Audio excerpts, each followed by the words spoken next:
All right, hey, what's up, guys? I'm Cheryl Coco, your Jersey girl, here with my friend Laura Smith.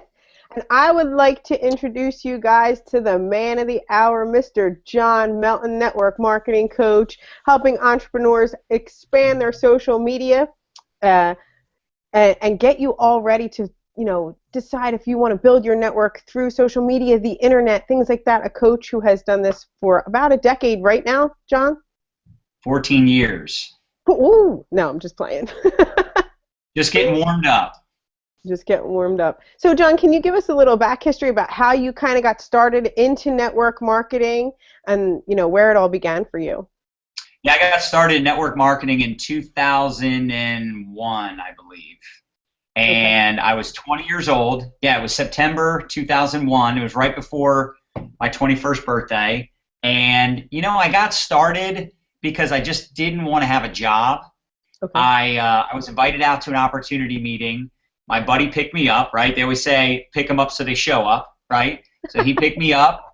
He brought me to the meeting. We sat up front. And you know what's funny? Even before I sat down, I still remember thinking, these are the nicest people I've ever met. Like, asking me where I'm from, what I do. I was telling them all about baseball. And I have never had anybody ask me that many questions about baseball, about what my likes are, my dislikes, life, my childhood. I remember thinking, man, these people are so friendly. And of course, later on, I realized that they were just building rapport with me, right? Which is Right. all good, right? That's what we do in sales or in business. But I sat through the meeting and I thought, this is genius. Who wouldn't want to make residual income? Who wouldn't want to get paid when other people make money? I loved the concept of residual income and leveraged income, but I'd never heard of it. I had no business being in business. I'd never been in sales. I'd never done anything like it. In fact, I never even heard of Amway at that point. So I didn't know what it was, but I thought it made sense. And of course, I then went home and told my parents and told friends about it. And people were like, oh, that's a pyramid. You don't even, like, those things are scams and all this stuff. And I'm like, oh, you're all broke anyway. So why am I going to listen to your advice? And it was that unique opportunity that just sparked something in me where I'd seen lots of opportunities. College was an opportunity. I had opportunities to have different types of jobs, but I just had never seen anything as unique as network marketing. And I always knew I wanted to make money, but I never wanted to do what all my friends were doing. Like, I literally didn't even want to go to college because I was like, I don't want to learn any of the stuff my friends are learning. Like, I don't want to learn anything about history or English or what I mean. Like, I just wasn't a great student. I just knew I wanted to make money, and I think ultimately, for me personally, I wanted to help people. I wanted to do something where it was like I could make money, but I could do it like helping people, and it would be fun. It would be flexible. And network marketing just made perfect sense to me. I was a total red apple. Right on. So one of the things that I really liked reading your blog and finding out about was that you kind of the business that you were in, or the network marketing company that you were in, I guess you said after 2 years it was done, or over or whatever, or they went out of business, and you went into the mortgage industry. But then you always come back. You always come back to network marketing. It's like it pulls you, right? So you went into the mortgage industry, and then you came right back to us. I say, like it's mine. Yeah. Us. So what pulled you back? Well, it's funny when people say that they're gonna quit network marketing, or they're not gonna do MLM anymore. I always laugh because I'm like, I remember when I said that. Like, once a network marketer, always a network marketer. Because, well, let me say it like this. I don't see someone quitting network marketing unless they finally go out and find another way to make 7 figures. Right. Right?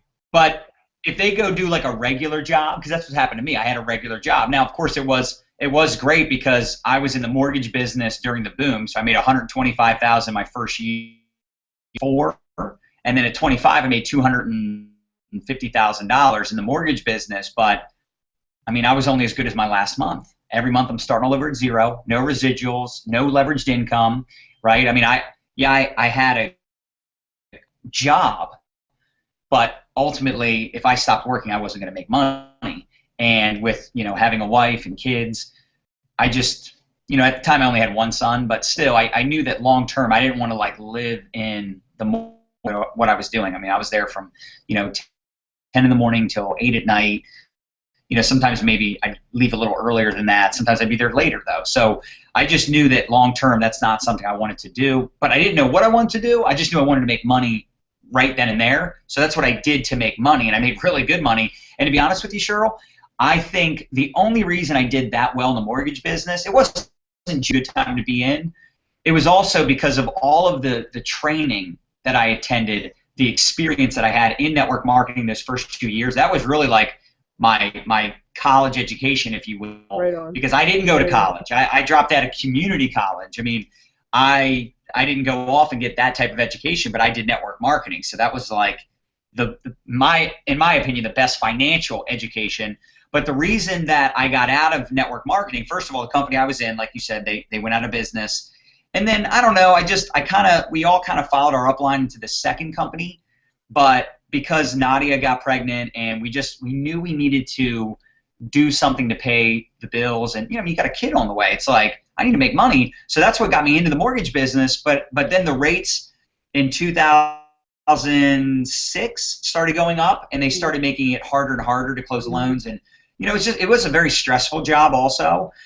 So one of my friends called me up, same guy that got me into the first network marketing company, and he's like, hey man, I found something. And I'm, no way. And of course, he gets into it. I get fear of loss, right? I had total FOMO, right? Fear of missing out. And he ended up signing up some good people, and I'm like, dude, put me in.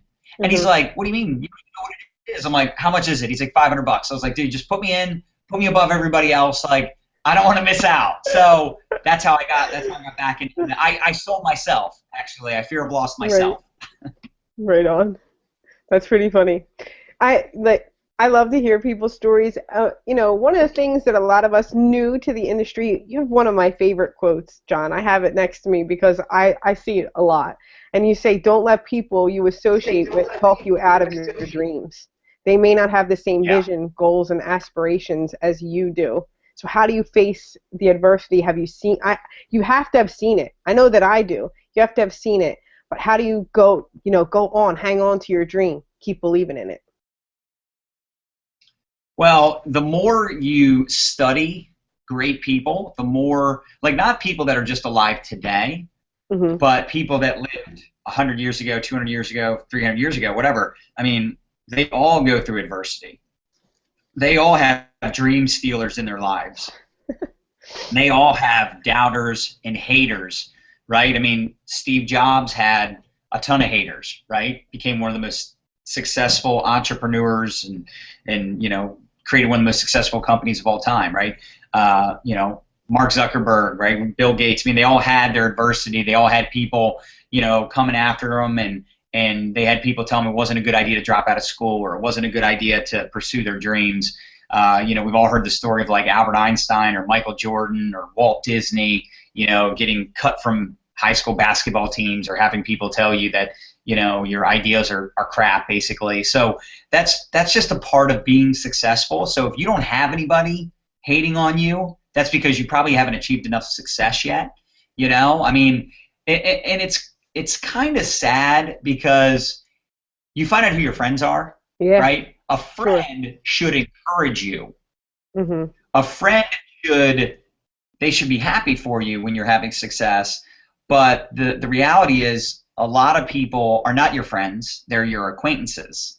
Because a friend would encourage, not discourage you from chasing your dreams, right? So that's probably one of the hardest parts about network marketing is you're going to have people talk smack. You're going to have people say like, "Dude, what are you doing? You're doing another call. Oh, you have to do another one of those cult meetings." And it's like, you know what? If I am brainwashed or I am in a cult, at least it's like a positive cult. Like, I have friends that don't believe in God or Christianity, and I'm like, I mean, that's up to you, and I don't want to have a whole like religious conversation about it, but I'm like, do you have kids? And they're like, yeah. I'm like, I'd rather have kids believe in something than believe in nothing, because ultimately, whether it's them believing in Santa Claus, Jesus Christ, or believing in something else, right? It's good to have them believe in something. It's the same thing in business. You know, when you're in network marketing, at least you're like in this positive environment and you believe that you can achieve your dreams. You believe that you can do more with your life, and it inspires you to get up out of bed early in the morning, stay up late. Like it's a great feeling. And then if you take that feeling and you turn it into action, then you get results, then everybody shuts up. You know, people are a lot like crickets. You know what I mean? They make a lot of noise, but when you get close, they shut up in most cases. And ultimately, I mean, you know, sometimes it's tough because it's obviously your friends and family, but I think you need to disassociate with those people. Like, I still have friends from high school that I hang out with. I went and saw a movie last night with one of my best friends from high school. He's like my brother. We went and saw Deadpool last night, but he's not a hater. Right. He doesn't hate. Right. Like, he's not an entrepreneur like me. He's not a network marketer like me. Most of my friends today are network marketers and entrepreneurs because we are on the same page, right? You and I, Cheryl, right? You and I are on the same page. We think alike. It's hard to talk to people that are just like in this little bubble where, you know, they don't see how much potential is out there. It's hard to surround yourself with people that are just living paycheck to paycheck and they complain about it but don't do anything about it. So I think you need to surround yourself with positive influences. You need to surround yourself with people that have a vision. I'm not saying to cut out everybody that you grew up with, your family and your friends, but if they're a dream stealer, if they're raining on your parade all the time, then you do need to get rid of them. Like, I will not associate with negative people, with people that are constantly poking holes. First of all, they don't do it after you start making money. That kind of goes away when you start crushing it. But it's hard to crush it if they're always in your head, if they're always, you know what I mean, in your ear. Every time you're trying to do something, they're right there, you know, bashing it. Like, I just won't surround myself with those types of people anymore. Right on. Thank you so much. That was a very impressive answer. Amazing. One of the people now, John, that you surround with, I absolutely love her, is Nadia. I know you said that you met her in your first network marketing company, and oh my gosh, I was cracking up seriously when she was talking about social media and not wanting to get on at first. It brought me to like literal hysterics. I was cracking up because she does some of the most powerful videos. I mean, this is like a power couple thing going on, and you see somebody that supports you. And I love the way that you guys drive each other. Can you tell us how you kind of got her? I mean, we're so thankful that you did. I know that I am because I love watching Nadia. But how did you get her to like, hey, we got to get on this social media thing? I think it was back in 2010-ish. I don't remember how I got her on it. I think it was just the constant, like, it was just like everybody was getting on social media. Everybody, like, I was on MySpace back in 2006. Mm-hmm. So I think I got on Facebook at the end of 2008, 2009. I feel like she got on within a year or so after that. I don't know what it was. I think maybe she was just maybe a little nervous to put herself out there like that, you know, because it is a little weird at first to just put yourself on Facebook. You almost feel like you're being like you just put yourself so out there in the beginning. Now we don't even think about it, especially since everybody's on social media. Right. But like back in the day, I remember how people would be like, oh my gosh, look at so-and-so. They're like taking all these selfies. Like, that's so self-absorbed, or that's so, you know, they're putting all these videos out there that's so like arrogant, where now that's just like so normal. We don't think about it. But back in the day, I mean, I remember I had some people talking smack like, you know, gosh, you're always like posting stuff on social media and it's like you're so full of yourself. But now today it's like people post 3, 4, 5 times a day. You don't even think twice about it. That's like very normal, right? In our world, everybody's on social media now. So, but back in the day, it was definitely one of those things that some people shied away from. It was like, you know, just you're having to be very vulnerable, putting yourself out there like that, you know. For sure. That, like, I love how you guys, you know, I see you guys shoot videos that are amazing, telling people get out of your comfort zone, giving people tips every day. So, you know, I see you guys on Facebook. A lot of us are on Facebook, but what I like, it's omnipresence. You're everywhere. People know every place that you're on and why you're, you know, like you're doing Google Hangouts. This man is on Snapchat. I mean, everywhere. Tell us why omnipresence or being everywhere, maybe starting with Facebook, but then expanding, building networks of people is so important to your business. Well, I really think, in fact, I'll do a little Snapchat now. What do you think? Yep. I really think that the philosophy of Grant Cardone and Gary Vaynerchuk and all of these social media trainers, I think they're right. I mean, you know, if you create good content and you use some ILT in there where you invest, learn, teach, you invest in a seminar, a book, a course, whatever, and then you learn and then you teach what you're learning, I think anybody can really become an expert because, like, you know, Ray talks about if somebody pulls over to help you change a flat tire on the side of the road, you don't say, well, hold on a second. Have you studied how to change a tire? Like, what's your background? What's your experience in changing tires? Like, nobody asks that question, right? So if you read a book or you listen to a great training or you attend a great seminar and then you take some notes and then you turn those notes into content, you record a video, you do a Periscope, whatever, in turn, people will start looking at you as an expert. They'll start looking to you for information, education, inspiration, whatever. So it's really just putting yourself out there, and it's a little bit nerve-wracking in the beginning, again, to put yourself out there to create videos and create content, but it's absolutely imperative if you want to generate leads online and you want to build an email list, you want to build a following, you want to be able to leverage social media to build any business, you have to put yourself out there. I mean, think about how much we see, like, let's talk about prior to the internet, how many TV commercials you would see, right? You would always see Nike commercials. You always see commercials for certain companies, certain products, and that's how they get themselves out there, right? We all know the McDonald's jingle, da da da da da. I'm loving it, right? Mm-hmm. We've all heard that 1,000 times, and that's part of the reason they're obviously one of the largest franchises in the world. In fact, they're number one, but it's because they're omnipresent as far as, you know, TV commercials. You see them all the time. They're on every street corner, right? But we can do that same thing with social media today. You could be on Facebook, Snapchat, Instagram, you know, all these different social media platforms, LinkedIn. I will say this, though. I think as a network marketer, if you're new to social media, focus on one platform at a time, you know, because it took me a while to get the hang of Facebook, and then I started branching out into other platforms. Like now, I really don't spend that much time on Instagram or LinkedIn. I spend the majority of my time on Facebook. I do some Periscopes. You know, I do Periscope, you know, just about every day, probably about 4 to 5 times a week. And then, you know, I'm on Snapchat every day. Snapchat is the new thing. And what's cool about Snapchat and what's unique about it is you're not seeing everything in the news feed. There's just a list of everybody that's posted stuff, and you can choose who to click on and see what their day looks like. So a lot of these you know, Snapchat celebrities, I mean, they're snapping every hour, probably even sometimes more than that. So you could literally follow them throughout their entire day, and it is kind of cool to follow, like, you know, Kevin Hart or you know, DJ Khaled or Gary Vaynerchuk or Ty Lopez. It is kind of cool just to see what their day looks like, and it doesn't feel as annoying as if somebody was posting every hour on Instagram or Facebook, right? It's just different.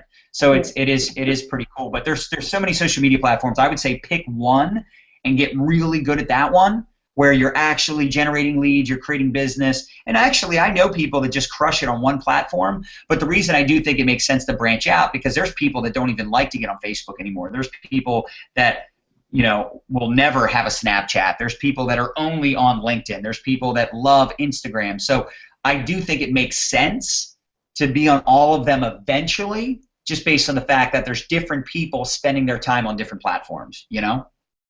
For sure. Like, you know, for me, Facebook was my first go-to. I had to learn about Facebook and how to use it to market and things like that. And I think, you know, everybody, like you said, pick a platform that you're used to or can get into. And I think for me, video has always been something that I've been comfortable with. So I try and find video things. Like I do Google Hangouts or Blab or Periscope, like all that stuff I can get into. Now, like, I'm trying to figure out maybe Twitter or something. You like Blab. Have you done a lot of Blabs? Yeah, Blab is awesome. It's really cool. Yeah, I like Blab. I'm starting to like Blab as well. I think Blab is pretty cool because it's kind of like this. The problem with this right now is we can't really broadcast it to like a following, I don't think, right? Yeah. I mean, I guess you could email your list, but it's not. Blab is like, I literally will have just the Blabs I've done, I've had completely random people that are watching it, that are getting on, got new Twitter followers from it. So I see where Blab is unique in that sense, and I kind of like how everybody's on the screen at the same time. I don't know if you can do that with Google Hangout. Maybe you can, but I don't even know how to set that up. And the other thing is, it's not as integrated with like social media, you know? Right, like, you know, for people, it's like Periscope on steroids is what I call it. Like, because you got four cameras going, people can join in, you can be on air, people can ask questions. You know, I like heat. I like when people bring the heat to you. Like, I'm full of energy. I'm full of all that stuff. So if somebody can give you one of those tough questions and you can't answer it, or they're, you know, mouthing off, or somebody's doing this, you get to see somebody face adversity. You get to see personality instantly. How much can you handle it? You get to see somebody, you know, I want to see somebody handle the heat. How do they really, you know, like there's a saying, you know, he says, stick somebody in a room with really slow internet and you'll see what they're really like. No, that's what I feel about Blab. Stick them in front of a whole bunch of people and see what they're really like. That gives you another platform. We should Blab one day, John. It's amazing. I think it's like a new, kind of like, you know, text. Yeah, I'm actually, you know Giselle? Yeah, I did Giselle Rose last night with Shoni Carter. Yeah, I'm doing a Blab with her on Thursday at 2. Dude, awesome. Me and Giselle are tight. She's awesome. It's going to be great. Yeah. You know, I think I was doing with her like a month ago, and she had some issue with her Twitter or something. She had some issue where she couldn't get it set up, and then it was funny. We didn't talk for 2 weeks, and I think she actually saw you post this interview on your wall with you and me, and I think she was like, "Oh, we got to do that." I was like, "Yeah, that sounds good." So I think that I think I knew you guys knew each other because of that. I think she was the one who said something about it. The power of social media. Exactly. Right? Yes. So I want to ask. Yep, there it is. That's the proof right there. So I want to ask you, John. You know, I see your face come up. I see Nadia's face come up. I know. For me, I immediately associate you guys with help, experts in your field, sharp people. But I want to ask you, at the end of your career or whatever, the legacy that you want to leave, what do you want to be known for? This industry, when people go, you know, you talk about branding yourself. People do branding. You know, what do you want people to know about you? Well, sure. I think that's a great question, and I wanted to grab it on Snapchat real quick. But as far as a legacy that I would love to leave behind, I think ultimately the biggest thing for me personally is, and I love how Gary Vaynerchuk answered the same question, I want to know that I made a difference. Mm-hmm. You know, I want to know that down the road people say that, you know, like I love knowing today that there's people that I still talk about that helped me over 10 years ago. And I want to know that there's people I'm helping today that'll talk about me 10 years from now, how I helped them, you know. And I just think, you know, yeah, it's cool to make a lot of money, but if you're not helping other people, then what's the point, right? What's the point? I mean, I think ultimately that's a legacy we should all want to leave behind for our children, for our business partners. And I just, you know, I'm a big, you know, fan of network marketing, but I also love the fact that I'm able to help people that aren't even in network marketing. I love that I'm able to help people by inspiring them. You know, there's people that follow Nadia, that follow myself, that are doing things that they probably would not be doing right now if it wasn't for us constantly being in their ear, whether it's them watching our videos or because they work with us. Maybe it's one of our coaching clients. Maybe it's one of the, like we have right now, we're doing a 13-week boot camp, and we're training all these marketers from different companies. And then we're doing it's called Celebrity Circle. It's like a mastermind. It's like these 7 women that are on this mastermind with Nadia and her partner Janelle, and they paid 5 figures to be in this mastermind. So, you know, they're really helping these 7 women more than they've ever helped anybody, meaning Nadia's never done this level of coaching. So it's like the highest level of coaching she's ever done. But being able to help people in that way, it's just so cool. Like I love when someone says they bought our Facebook course and, you know, here's the results they've gotten. or somebody is plugged into some of our videos or our blogs or our webinars, whatever, and they're getting results in their business that they've never gotten before. I mean, I just think that's the coolest thing. And again, 10 years from now, 20 years from now, I want to know that we made a difference, that we helped impact people, and that we left our mark, if that makes sense. Because for sure. Otherwise, what's the point? Right. So Just it's a perfect answer, John. I love it. Thank you so much. I also want to ask you, what do you do every single day? What do you and Nadia do every single day that you think the rest of us should be doing? If you could choose one thing that you guys do every single day, what do you think that we should be doing? I mean, I think one of the biggest things that everybody should be doing is personal growth. I think personal development is imperative if you want to be successful. I don't think there's anybody having success in business today that isn't studying, that isn't growing as a person. And if they are, because they got lucky, or maybe they used to develop and grow and now they've stopped, I think if they stop growing, their business is going to stop growing. And ultimately, you don't grow, or you don't ever stay the same. You're either growing or you're dying, right? You're either ripening or you're rotting. So I think no matter how successful you are, even if you're already at the Donald Trump level, you have to keep growing. You have to keep studying. You have to keep, reading and attending seminars and, reading books, listening to, conversations like this, because it keeps you sharp. It keeps you fresh. It keeps you on top of your game. And for me personally, I don't read as much as I listen. Like, I'll listen to audible.com, books on audio. For sure. I'll listen to or watch videos and listen to podcasts. Mm-hmm. I like doing that kind of stuff. But personal development is crucial, every single day. And it doesn't matter what you do. Even if you're a stay-at-home mom, that's all you do. You're just a mom. Great. You should read parenting books. You should plug into personal development to develop your leadership skills, your influence, so you can influence your kids to do the things you want them to do. Right on. Like, I mean, that's one of the things that should be common sense, by the way. Right. One of the things I not. always see you and Nadia, I always mention her, but I always see you guys go into classes. You just came back from Utah, I believe.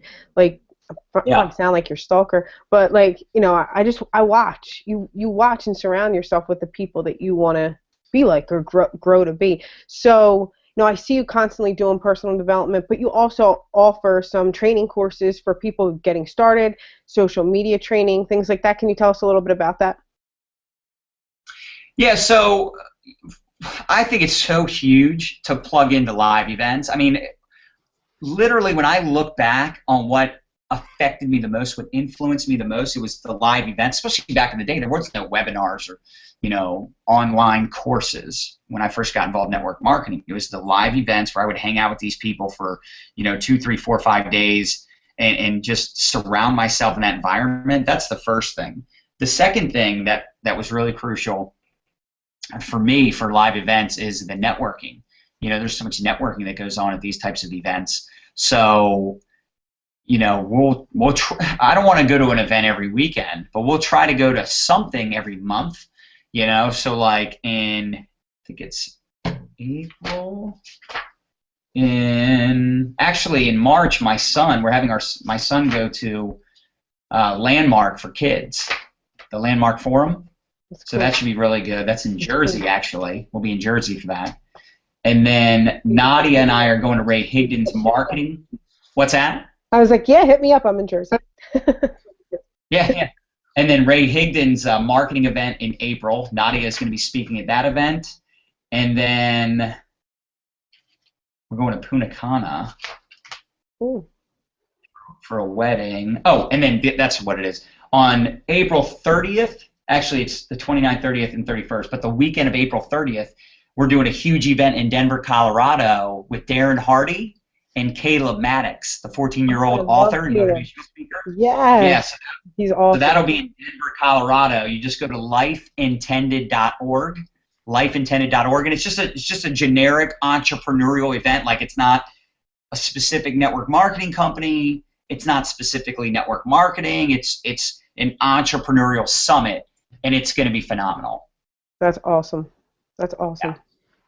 Yeah, Thank so you, that's John. going to be great. So those are all live events, and if you're in network marketing and you're not going to live events, I guarantee if you're struggling, that's a big reason.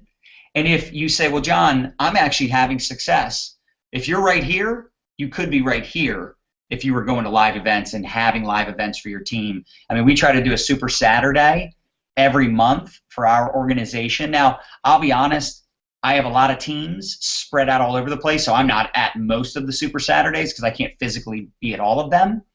But I believe it's good to have at least one Super Saturday per month in every market that there's a local team building, right? And then regional events once a quarter, annual conferences. So for network marketing specifically, you should have live events. And then, of course, if you can have some get-togethers like call blitzes where you get together and make calls, you could get together for leadership, summits, trainings, dinners, whatever. I think it's so important. Social media is great. Online marketing strategies are awesome, but there's nothing that replaces person-to-person connection. Face-to-face, spending that time with people. That's what locks people in, I think, more than anything else. For sure. Laura and I were, just talking about that. Like I was talking about people on my own team. I was like, I could tell you the name of their kids, what their carpet looks like, what happened to their dog, what's going on in their lives. Building relationships shouldn't stop the moment that you get them to sign up. Like, yes. That's one of the things I find. People are like, yeah, I got them to sign up, then I was 86th. I was out. Well, that sounds like a job to me. Yeah. Right? Sure. Where all you're doing is signing up people, but you're not actually working with them and coaching them and helping them. Right. Right on. I mean, you have to support people. You have to be there for people. And ultimately, if they're just going to quit. So, if you bring someone on and that's all you're good at, you will never make long-term residuals. No. Right on. No. I totally agree. I've spent the last weekend just reconnecting with my team, and sometimes it's not all about the money. It's all about the feeling. It's all about the feeling. Yes. And when you get away from that is when you run into trouble, and that's as in all relationships. It's actually sad how many people brag about how many people they recruit. I just went live on Periscope, so now we're having some real fun. Sweetness. All right, cool deal. So, you get people that are so excited about signing up people, but I'm like, okay, cool. So you signed up 10 people in the last 60 days? Like, yeah, that's awesome. How many of them rank advanced? Yeah. How many of those 10 people signed up other people? How many of those 10 people are registered for the upcoming event? How many of those 10 people are you working with, helping them get checks? Because, one thing that I noticed, I don't know if you ladies can relate to this, I'm assuming you can, but for me, what I noticed is the people that I helped earn a check in the first 30, 60, 90 days, they lasted much longer than the ones that just spent money but didn't get a return in their first 30, 60, 90 days. If you say, man, I hope the people I'm bringing on board are going to make it long term, then help them make money in the short term. They say they want to make $5,000 a month. They say they want to make $10,000 a month. They probably even say they want to make 7 figures. But the real truth is they just want to make their money back. If you can help them make their money back, help them make a profit in the first 30 days, 90 days, I mean, that's about all you're going to have. If someone doesn't make money in the first 90 days, it is so less likely that they're going to be around this time next year, which means you have to keep replacing those people. Sounds a lot more like a job than a business to me. Yep. Thank you. Yes. Preach it. Sure. Let me tell you. I know. That's awesome. Give it to us. Yes. It's fun when you hear your people that you admire state what you're thinking and in your thought process, because Cheryl and I are Cheryl's a little newer to this than I am, but we're probably reached about the same success level, and it's fun when you figure out that your thinking aligns with people that you admire. So that's cool talking to you today. It's very cool. Yeah, because Go ahead, John. I was just going to say, I mean, it's almost crazy that everybody doesn't think like that, right? I mean, it's kind of crazy to me when someone says, "Oh yeah, I can't reach anyone in my upline." And I'm like, how is that even possible? Yeah. You know how many people just want to get someone excited in their downline? Like they just want to sign up like one person, or they have like 10 people but nobody's doing anything, and they're calling those 10 people over and over again trying to motivate them. And then you find someone that's like gung-ho, they want to build the heck, but they can't even get in touch with anyone in their entire upline. I just find that so fascinating, because I think ultimately if somebody's hungry and someone's willing to work the business and they're looking for coaching, guidance, they're looking for support, there should always be someone there to help them. I mean, that's the whole point of network marketing, is to create duplication, help other people have success, because if you help enough people get what they want, you'll get everything you want. You know? Right. It is crazy when you're helping people that have no monetary gain to yourself. You know, that's when you know you're in it for the right reasons. Yeah. Because Cheryl and I are always in that spot, you know. But it makes it super fun, and it puts it back where it should be, because if you can't make money and have a good time and motivate people, then you might as well get a job. At least you'll be guaranteed a paycheck. You're in the wrong line of work. Yep. Exactly. 100%. For sure. Like, you know, I tell people when you're looking to talk to people or sign up with somebody, I didn't know that in the beginning. That's golden right there. You don't ask somebody, how many people have you signed up? That doesn't matter. Doesn't matter. How many people have your team grown to? What kind of success has your team seen? What do you do to help your people out? Seriously, it does matter. Like that kind of stuff. It does matter. That's golden all the time stuff right there. It's really important. When your cousin who's never did this before, you're going to have a lot harder road to hoe. Right on. Yeah. Absolutely. And you know what? It's a lot more fun. It's so much fun, too, when people are winning. When you see people rank. Yeah. Oh, yeah.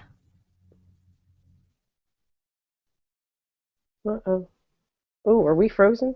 Hello? Oh. Hello, I'm here. Okay. John must have had something happen. How much fun is this? Yeah, he's cool. Super cool, dude. All right, here comes John. He's back at us. Oh. Hey, John. Hello. Hey, can you hear me now? Yeah, sorry about that. I don't know what happened. That was odd. You guys still see? Yeah, we're still live. Can you hear me now? Yeah. Okay, cool. John, I have a question I wanted to throw out at you. Yeah, sure. And I know you and Cheryl love your omnipresence, and I love social media, but I loved how you came back to, you know, it's those one-on-one contacts that are most important. How, as a person like you who's developed such a large presence, do you go about converting that into a monetary gain? You know, what are the percentage of turnaround? Well, that's a great question. I mean, there's a lot of ways to monetize your following.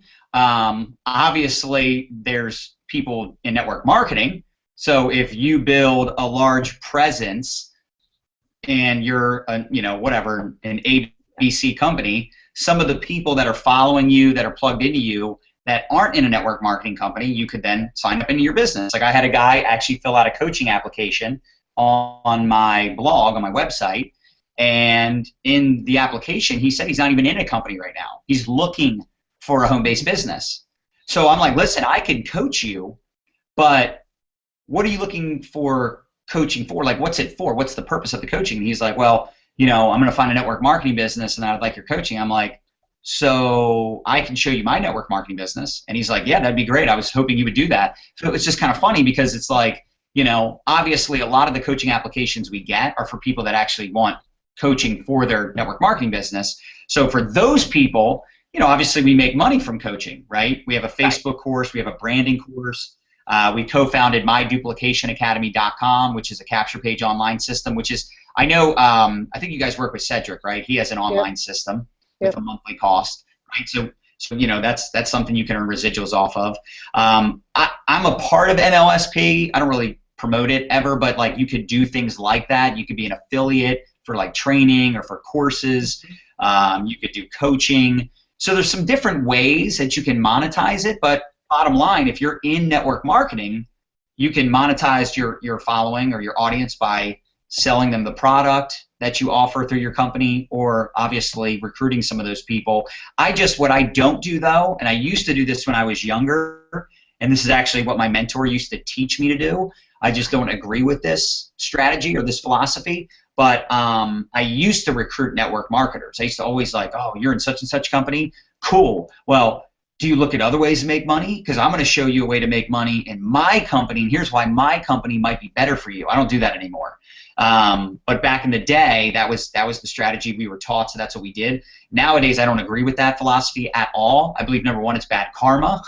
Number two, it's like going after someone that, like, it would be like going after someone that's happily married, right? They're happily married, leave them alone. You know, wish them the best of luck, say, hey, nice meeting you. And, you know, if one day they divorce from that company, that company might go out of business, that company might make some bad decisions, and this person no longer wants to build that company, then yeah, then maybe because of my omnipresence, right? You guys are talking about omnipresence, maybe I'll be one of the first people they contact, they reach out to get advice from. Maybe they reach out to me to ask what company I'm in, or, you know, what company I would suggest them looking into because their company's out of business. And I know that this is true because I just last year, this company, North American Power, they shut down their network marketing division. So I had some of the top leaders from that company join my downline in VEMA, and then VEMA, you know, 7-8 months later got shut down by the Federal Trade Commission. Now they did open back up, but still a lot of leaders left the company, right? So, you know, there's stuff that happens in our industry, and those are two examples, just two companies that were doing quite well last year that had major issues, and ultimately they're gonna, you know, a company might rebound, but the leaders, a lot of those leaders that didn't build up a good reputation, didn't have a good relationship with their team, they might have lost their entire team. But you know, if you're out there building relationships, helping not just your team, but just helping people in the industry, you might be the go-to person that people contact when something does happen. Like, hey, listen, man, I never thought we'd work together. I've always wanted to work with you, but I was in love with my company. Well, guess what? My company just shut down, or my company just had this happen or that happen, or they made some major decisions that I don't agree with, and now they might be looking for something. So I guess my whole point of saying all that is there's a lot of ways to monetize an audience or monetize your list. You might write a book one day. You might come out with your own course. Some of those people might be looking for your product or your opportunity one day. But I will say this, I don't have an agenda. I don't have, like, I don't look at every person that I meet as like, how can I make money on them? But I just know it'll naturally happen by me, you know, building relationships and providing value to the marketplace, you know? Yeah, awesome. Awesome. I think sometimes people get lost on the whole purpose of the social media importance, you know, especially a lot of new people. Well, they think establishing social abroad. Media, yeah, they think social media is a great way to like pitch and sell everybody. Yep. Right. Right. Let me spam my Facebook wall. Like, we teach the 80-20 rule. A lot of times we teach people 90-10. It's like, look, if you're going to do 10 posts over the next 3 days, try to do something creative with each post, even the ones where you are promoting your business. You know, like, I had a buddy of mine that promoted a webinar last night that him and I are doing together, and we're gonna do a training, a free training, and it's for his audience. And he did a post, and it was like he was just, you know, putting the link in the post. And I said, dude, I would take that down and redo it and ask people if they would like to attend a webinar learning Facebook strategies to build their business, and then have them type yes in the comments. And if they type yes, you'll send them the link privately. Yeah. So I saw that post too. Yep, there you go. So that post. See, I'm always watching. Yeah. But, you know, see, so number one, why that's effective, number one, is Facebook doesn't like links in your post. Like, if you ever post a link in the actual post, it's going to get terrible engagement. You know, it's just not, nobody's going to see it. It's not going to end up in any news feeds. So that's, you know, that's a waste of time. But the second thing is, nobody wants to really leave Facebook anyway, at least not right then and there. So it just makes sense to post something to ask a question or create curiosity, and then you have to message them or communicate with them for them to get the information. So I'll see some people, they'll say, oh, I'm launching a new business, it's ABC company, it's this, it's that, here's my website. The problem with doing that is you've removed all curiosity, right? All curiosity is gone, and now all they have to do is just Google the company, and they'll probably find somebody that's been doing it a while, that's more successful, and they'll just join their team or buy the product from them instead, where if you were more strategic about it and created curiosity, but the only way they could actually find out what company you're in is they would have to physically talk to you or communicate with you. And that's something that we've created. Like, I can't tell you how many people I'm connected with. They have no idea what company we're in. And part of that is by design, because we have coaching clients that, you know, are buying our courses, that are in our group coaching boot camp. I mean, I can't, because of integrity issues, I can't promote the company publicly. Right? I just wouldn't do that, especially since people are always sharing our stuff, you know. So we're you know, we just don't do it that way. We promote stuff in our private groups. But the other thing is, I don't want them to close the loop. You know, I don't want to ruin the movie, right? I mean, like, I forgot where y'all went, to be honest. Perfect. It worked. It worked. And we didn't go to It Works, by the way, not It Works, the company. Although a good company too. I've got some people that bought our course in that company, so that's good company. Oh yeah, those people are go-getters. I love it. I love following so many different people in different companies, because, you know, the bottom line is we're all in the same business. Yes, 100%. And success breeds success, and when we support each other, like I say, my vanity looks like as seen on TV, but as seen in MLM. You know, we all got something good. Yeah. Well, and you know what you could do is let's say 1 out of every 10, or maybe 2 out of every 10, 1 out of every 5, however you want to say it. You could do something to create curiosity. You know, you could do a before and after picture. You could post the fact that you have this huge announcement, or you have a huge call or a webinar that you're going to be doing, and if anybody would like, you know, the information for the call or the webinar, you know, send you a private message or drop a comment. Like, there's ways of creating curiosity to promote your product, to promote your company, but without giving away the goods, you know? So even if you are going to do a post about your company 1 out of every 5 or 1 out of every 10 times, just do it where it creates curiosity and it doesn't close that loop. It leaves that open loop where people are like, you know, it's kind of like, you know, here's a good example. If you watch like sitcoms, right, or you watch like a TV series, at the end of every episode, right, Game of Thrones, they leave you on the edge of your seat, and then the show ends, and it's like, dude, I gotta tune in next Sunday. I can't miss next Sunday's episode because I need to know what happens next. Right on. Right? Right on. Yep. It's all about keeping people curious. Yes. You know, I try and do the same thing with my own team. I'm like, you just posted 25 links. Wow. Why did that just happen? Everybody knows you're in that company. I'm like, there's no doubt in our mind. You know what's funny? You know what's here's what's funny too, because I have a couple clients that are in a skincare company, and they said to me, you know, well, our company teaches us differently. Our company teaches us to keep, you know, posting about the product before and after pictures and blah blah blah. And I go, yeah, that's cool. How's that working? Right. Awesome. Hey, keep doing it. If it's working, are you getting leads? Are people buying the product? Are they joining your team? And she's like, no. I'm like, so why would you keep doing that? I mean, that's like, you know, you're continuing to torture yourself. You know, it's like I played a lot of baseball. If I keep swinging and missing for like, you know, 2 months, maybe I should take my coach's advice and change up my swing a little bit, because I'm literally not even making contact. Right. Yes, that's a great analogy. Yeah, that's awesome. Just a thought. Maybe just tweak something, because clearly what you're doing. Exactly. And your team's doing it. They're like, I'm doing what you said. I'm like, well, I said that, you know, a month ago. Now let's quit. I know. Let's think of something new. How about you actually demo it on a live person? Yeah, well, and that's the other thing. I think too many people, here's what happens. They go, okay, I started my business. Now, what would be a good way to post something online to, like, you know, create, you know, some sales?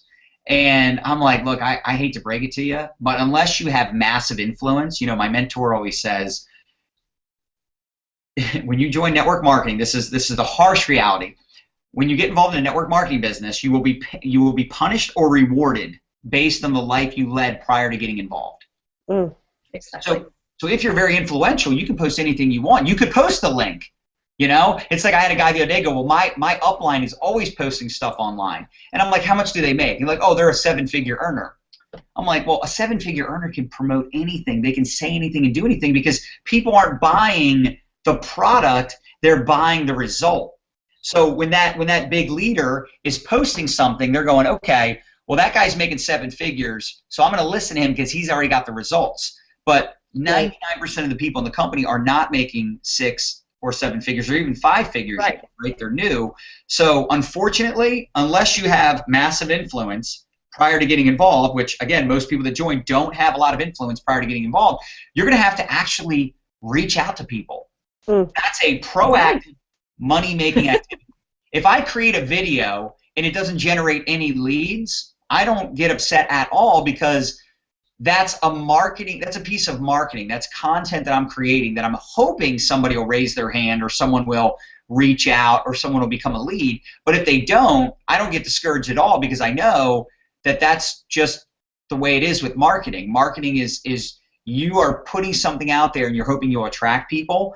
But if you want to control what happens in your business, if you want to control how many exposures are happening, how much momentum you have, how much money you're making, then you have to be proactive and you have to reach out to people. You have to call your warm market. You have to call the people you're connected with on Facebook. You have to set up appointments, set up 3-way calls or get them on a webinar, get them on a conference. You have to actually do something that is proactive where you're reaching out, not reactive where you're hoping they'll reach out. Now, if you get to a point where you're generating a ton of leads online and you're creating content, you have a blog, and you have all these things, then maybe at that time you can slow down or even stop proactively contacting people. You're only responding to the leads that reach out to you.